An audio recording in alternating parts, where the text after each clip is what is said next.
Hello, people of the internet. Hello, you beautiful, beautiful people out there.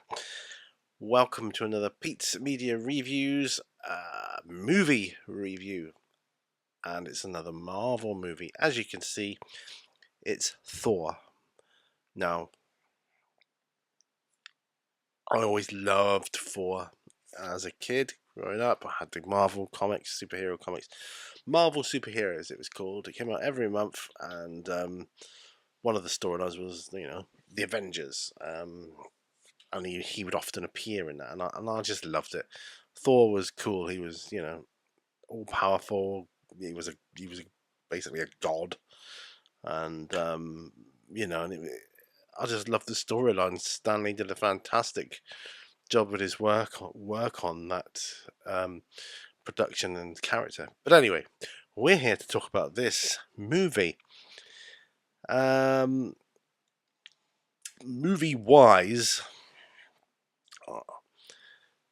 well, you'll see as we go along. Let's start with the storyline. I'm giving us a 4 out of 10. It's not really my favourite storyline. I think they could have done so much better with this. He comes to Earth, and I think that's not a good origin story for him, really. Yes, it shows a connection that they used later on in the movies with Earth, but in all honesty, I thought it would have been better having the whole movie on Asgard or something like that. But I can't even remember that much about it. It's just so forgettable, unmemorable. It's just like, meh, whatever. So unfortunately, it only scores a 4 for the story. They could have done a lot better with the story. Let's move on to acting. 6. The acting's not bad. It's just above average. Did okay. There's a few good actors in there. It's probably about as good as you could get for the storyline. That's my personal opinion. Production was a 7. Did quite well with the production. The effects obviously did quite well with that. Quite good. And I can still remember. I can remember the effects more than I can the story. So that tells me that a lot more was put into effects than other stuff. So yeah, production 7. Personal enjoyment. Well, we're only at a 5 because I didn't really enjoy it that much. It's one of my least favourite Marvel movies, if I'm honest. But I had to get it. It's part of the collection. If the time ever comes where they pull all the movies from, whatever platform they're on at the time, then I've got it then. At least then I've got it in 4K. But yeah, it's a 5 for personal enjoyment. Replayability, again, it's a 5. I'm sure I'll watch it again at some point. I'm certainly not queuing up to watch it though.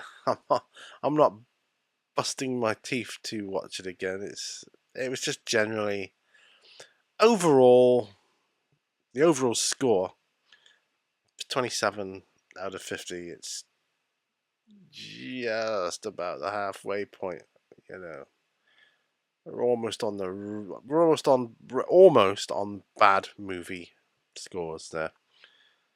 It's the worst I've counted so far in the Marvel movies. That's not to say there won't be worse ones. I'm sure there will be.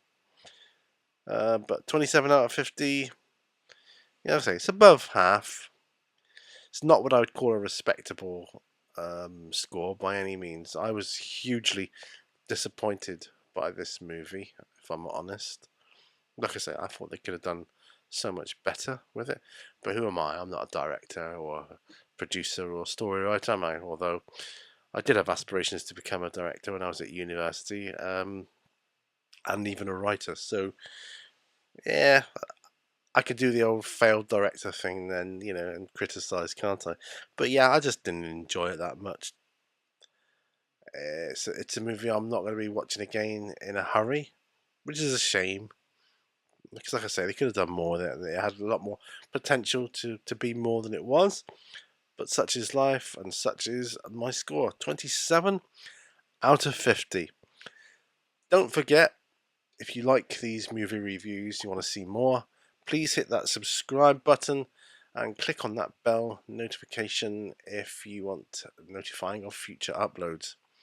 By the way, if you do have the hype option, please hype me if it's available and if I'm able to be hyped. I'm putting it out there now for future proofing. Try and gain me some subscribers at least, and some watch time. That would be marvellous. Thanks ever so much for watching. I'll see you on another movie review or some other video. Bye for now. Bye bye.